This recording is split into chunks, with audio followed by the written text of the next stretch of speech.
So here I'm going to show you a few basic boxing and kickboxing evasions. And when I say evasions in boxing, typically it's called bobbing and weaving.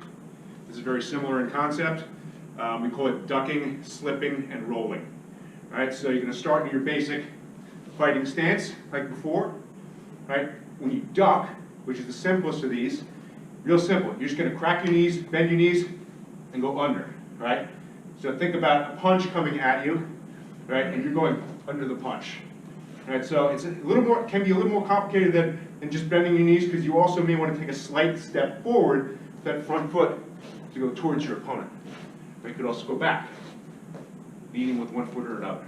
Right, but basically you're just moving vertically. You're just you don't want to, not like a squat, where you're just basically just moving just enough to let that punch go straight over the top of your head and miss you. All right, so that's a duck.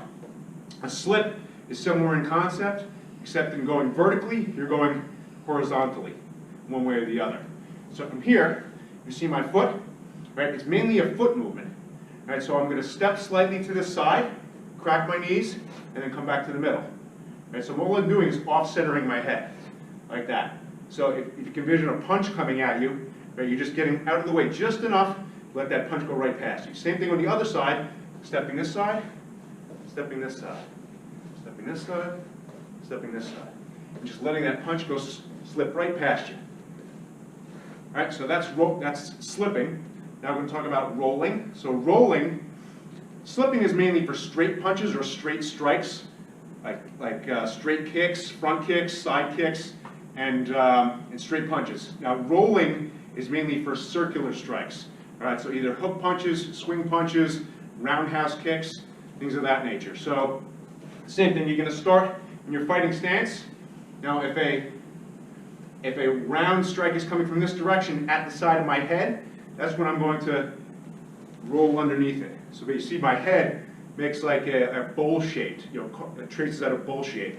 So I'm basically going like this. So I'm taking a step to the side, cracking my knees, and rolling up to the side. If I'm going the other direction, it's the same thing. Envision a strike coming at this side of my head, going this way. So I'm going underneath and outside of that round strike, like so. If you want to practice it, it looks something like this.